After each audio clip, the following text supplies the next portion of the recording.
Em nome do Pai, do Filho e do Espírito Santo. Amém. Caríssimos fiéis, caríssimo seminarista que vai ser diácono, que vai ser ordenado, Padre Piver, todos irmãos, obrigado por terem vindo. É uma maneira de honrar a Santa Igreja, de honrar nosso Senhor Jesus Cristo, que morreu por nós e instituiu o sacerdócio. Com a graça de Deus, esperamos dizer algumas palavras sobre o sacerdócio. Vamos começar com essa citação de Santo Agostinho, no qual ele diz que dois amores fundaram duas cidades diferentes. Dois amores diferentes fundaram duas cidades diferentes. Uma fundada no amor de si mesmo, levada até o desprezo de Deus, desprezo de Nosso Senhor, desprezo da sua realeza. E essa é a cidade terrestre, que a maçonaria quer instaurar, que os homens maus querem instaurar. Uma cidade puramente terrestre, que tem como princípio o naturalismo, recusa da ordem sobrenatural, recusa da redenção de Nosso Senhor. É o que querem com essa fraternidade universal. Fraternidade sem pai, sem ter Deus como pai, tendo como pai o demônio. Fraternidade de bastardos, fraternidade daqueles que recusam a Deus e só Deus é pai. E outra cidade é do amor de Deus, levado até a abnegação total de si mesmo. São aqueles que se agrupam em torno de Nosso Senhor Jesus Cristo. Nosso Senhor, abnegação total na cruz. Nada ali era para Ele. Ele não precisava se encarnar, não precisava nascer em Belém, não precisava para si, não precisava nada do que foi feito em sua vida. E Ele teve essa abnegação total de si mesmo, que o levou à cruz. Pois bem, isso é o Padre. O que é o sacerdote? O sacerdote é o homem do sobrenatural. É o homem de Nosso Senhor Jesus Cristo. É o mediador entre os homens e Deus. Ele traz de Deus até nós as graças que decorrem de Deus. Decorrem de Deus, decorrem de Nosso Senhor, decorrem da cruz. Ele é o administrador, o distribuidor da graça divina. E, no outro sentido, ele que apresenta as orações do povo, as orações dos fiéis, ele apresenta a Deus pelas orações e os sacrifícios. Na hora da missa, ele apresenta, na intenção de todas as intenções que lhe foram confiadas, ele apresenta esse sacrifício a Deus. Então, ele é o mediador, aquele que está no meio. Ele está no meio para trazer o que é do céu para a terra e está no meio para levar o que é da terra para o céu. Então, ele é o grande mediador. E por mais que a maçonaria, por mais que os inimigos de Nosso Senhor se agrupam para destruir a Igreja, pois bem, essa ordenação prova que eles não conseguiram. Até agora não conseguiram e não vão conseguir nunca, porque Nosso Senhor dá a sua assistência à sua Igreja. E dando sua assistência à sua Igreja, Ele permite que haja intercessores, haja mediadores, haja que a Igreja não fique privada dos meios de santificação nos quais as almas encontram o meio de realizarem essa cidade de Deus. Se dois amores fizeram duas cidades, o amor de Deus levado até o desprezo de si mesmo, podemos dizer desprezo, podemos dizer abnegação, fez a cidade de Deus. Pois bem, a Igreja, o sacerdócio, permite que essa graça dessa abnegação continue a estar nas nossas vidas. Então, caríssimos fiéis, sempre lembrem disso. O Padre é Padre para que cada um de nós, a gente leve uma vida abnegada. Abnegada na hora de fazer um sacrifício dentro de casa, ou um sacrifício em relação a outras pessoas que vivem fora da nossa casa. Abnegação para fazer um sacrifício, para realizar um jejum, para praticar uma caridade que se mostra difícil para nós. Então, em tudo isso, quem é que está intervindo é o mediador. O mediador dos mediadores é Nosso Senhor, mas também o Padre, que reza a missa. Também os religiosos, que oferecem a sua observância.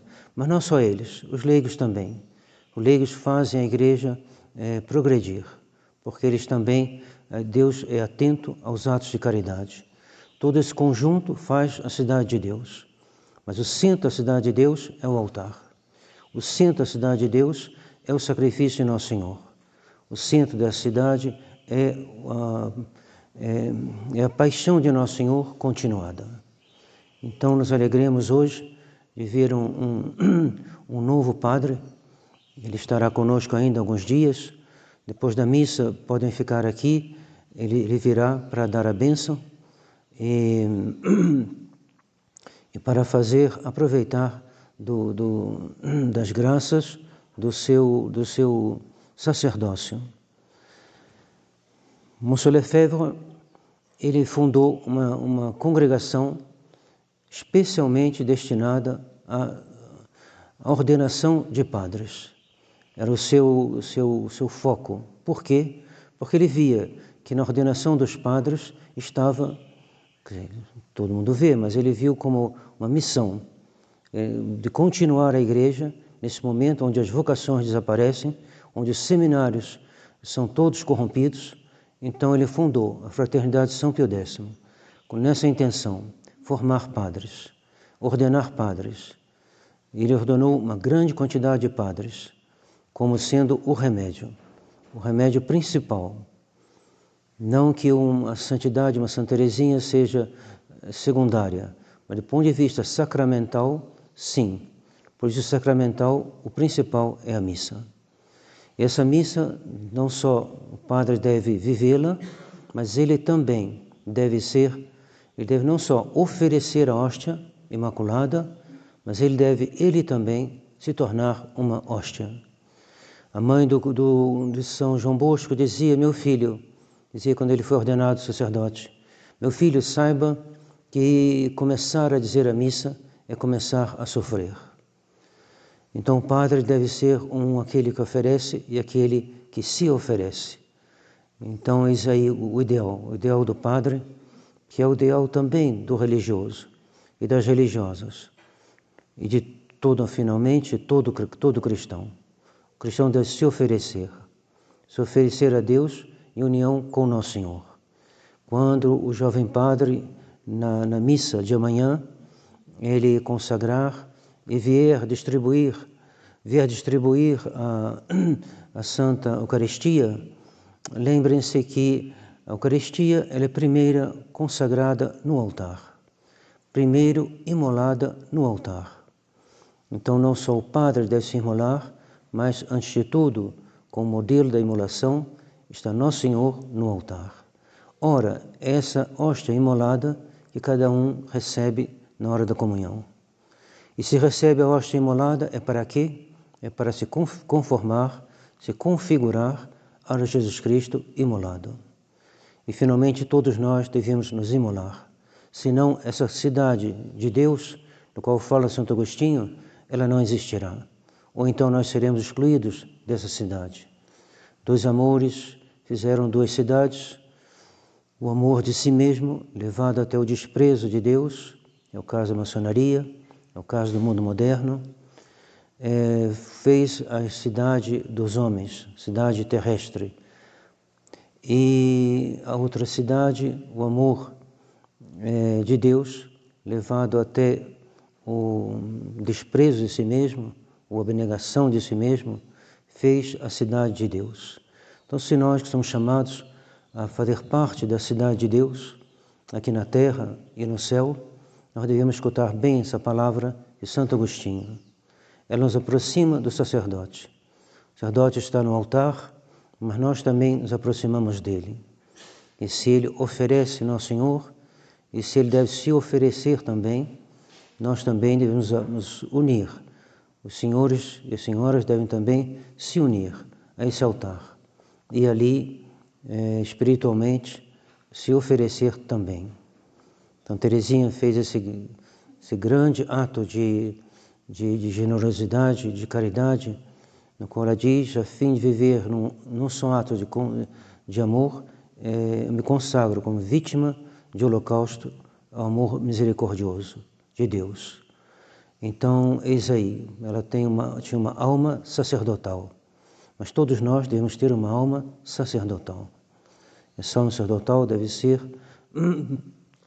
presente em todos nós, sem o que nós não somos amigos de nosso Senhor Jesus Cristo. E o mundo se afastou de Deus, porque o mundo se afastou de nosso Senhor Jesus Cristo.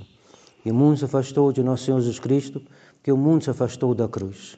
E o mundo se afastou da cruz porque ele não quis mais fazer essa renúncia.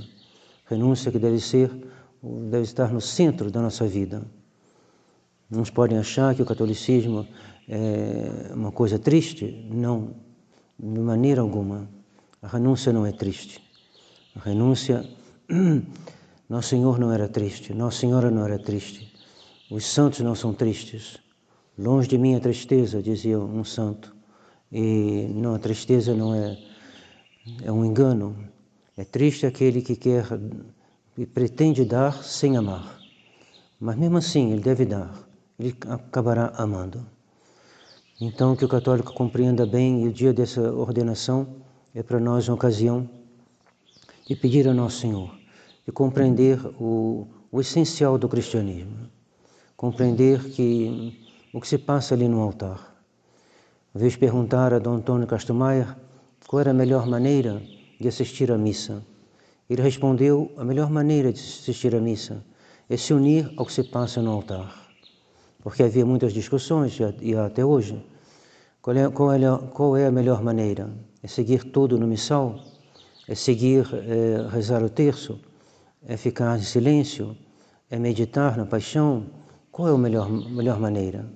E Dom Antônio Castro Maier respondeu, a melhor maneira é se unir ao que se passa no altar. Para um, o missal ajudará. Para outro, o terço ajudará. Para outro, será ainda outra coisa. Falar em terço, Monsenhor Williamson nos pediu para se unir. Já passou o dia, penso eu, mas podemos fazer a mesma coisa. Uma intenção pela Santa Igreja Católica. É bem o dia de nos lembrar esse nosso dever de rezar pela Igreja. Na verdade, é a Igreja que nos salva. Nós não salvamos a Igreja, mas, digamos, nós rezamos dentro da Igreja. Nós rezamos em união com toda a Igreja. Então, era num dia rezar um rosário. No segundo dia, rezar, é um pouco forte, mas bom, as necessidades da Igreja tornam necessário coisas fortes. Quem não puder, que não faça, mas quem puder, que o faça. Então, no segundo dia, 3 rosários. E no terceiro dia, um rosário de novo. Não é enorme, mas é um sacrifício, não há dúvida, pela Igreja. Então, assistir essa ordenação, bom, para os rosários podiam começar amanhã. Quem quiser seguir assim, quem quiser seguir de outra maneira, pode também, que o dia marcado já passou. Então, começaremos amanhã. Hoje vai ser um dia um pouco ocupado, normalmente. Então, um rosário amanhã, 3 rosários na terça e um rosário na quarta. E, bom, vamos terminando esse sermão, pedindo a Nosso Senhor as graças para nosso ordenando, para que ele possa lá nas Filipinas, isso nos une às Filipinas, a comunhão dos santos nos une a todos os países do mundo, mas vindo alguém das Filipinas aqui, bem o Padre Piver também, da França, nós vemos uma imagem, né? Uma imagem não, algo de concreto, que é a comunhão dos santos. Em toda parte do mundo há católicos, porque a igreja é católica. Católico significa que ela se espalha por toda a terra. Então é uma alegria para nós ter alguém da Ásia aqui, e em seguida alguém da França, e assim nos lembra também, quando Nosso Lefebvre fundou a fraternidade, ele disse: se essa obra não se espalhar por todo o mundo, ela será prova que ela não é católica. E ela se espalhou pelo mundo inteiro. Pois bem, a resistência também, ela está nas Filipinas, ela está na França, ela está no Brasil, ela está em toda parte, de certa maneira. Está na Inglaterra, está na Alemanha, está nos Estados Unidos, está um pouco em toda parte, um pouco em toda parte. Então, unamos a essa comunhão dos santos, peçamos a Deus que a oração do Padre lá das Filipinas possa nos ajudar aqui e que nossas orações daqui possam ajudá-lo lá. E assim nós vamos contribuindo para essa cidade de Deus, e sobre a qual eu queria dizer um último ponto. Leão XIII diz que o princípio da maçonaria, os dois princípios principais são o naturalismo e o racionalismo. O naturalismo, aparentemente, sobretudo para as pessoas de hoje, não parece uma coisa tão terrível, mas ele é radicalmente a destruição de todo o espírito católico. Esse naturalismo roda em volta de nós, como um leão procurando a quem devorar. O que é o naturalismo? Naturalismo, muitos pensam que o pecado de Lúcifer, o pecado dos anjos, foi que ele recusou a ordem sobrenatural. Ele, por orgulho, por motivos difíceis de saber, escolas diferentes, uns pensam que foi mostrado a Lúcifer a encarnação e que ele, diante da ideia de adorar Nosso Senhor, ele se revoltou. Seja como for, ele recusou a ordem sobrenatural. Ele preferiu ficar na sua própria ordem, já que ele era um anjo, o mais belo anjo. Então ele disse: isso me basta, a natureza me basta, a minha natureza me basta. Eu não quero ser elevado à ordem sobrenatural, eu não preciso da visão beatífica. Olha, esse pecado, ele está presente no mundo moderno, inteiramente presente, é o princípio da maçonaria. Então a maçonaria ela é contrária a tudo que é sobrenatural. E o Vaticano II vai nesse sentido. E todo o problema dos judeus vai nesse sentido. Porque o sobrenatural só pode vir através de Nosso Senhor Jesus Cristo. Fora de Nosso Senhor não há sobrenatural. Fora de Nosso Senhor não há graça. É a graça divina que é essencialmente o sobrenatural. O natural não é ver uma coisa assim que apareceu, não é isso sobrenatural. O natural é a participação da vida divina. Ora, o mundo moderno está organizado com uma recusa da vida sobrenatural, uma recusa de Nosso Senhor. Então, quando nós sentirmos em nós essa tentação de encontrar nossa felicidade, encontrar nossa plenitude na natureza e não na graça, então cuidado, porque esse a grande tentação com a qual o demônio alistou os seus seguidores na maçonaria, que é uma organização que segue as orientações, a impulsão do demônio. E ela que é responsável pela destruição da igreja. A igreja está sendo destruída por causa da ação da maçonaria e do fato da omissão daqueles que deviam combatê-la. Então não sejamos destes que combatamos a maçonaria quando uma ocasião se apresentar e, sobretudo, não sigamos os seus princípios, que são o naturalismo e o racionalismo. É praticamente a mesma coisa, não julgar as coisas com os olhos da fé, mas julgar as coisas com os olhos da pura razão, recusando a fé. Então, no momento em que for ordenado o padre, na missa de amanhã, vejamos sempre esses mistérios com os olhos da fé, saibamos que não há nada maior no mundo do que uma missa. Isso só a fé pode nos dizer, pois bem, creiamos de todo o nosso coração e nos unamos a nosso diácono, que será ordenado dentro de alguns instantes, e será um padre de Nosso Senhor, e terá como proteção a proteção de sua Mãe Santíssima, o Imaculado Coração de Maria, que o guiará em todo o seu sacerdócio. Em nome do Pai, do Filho e do Espírito Santo. Amém.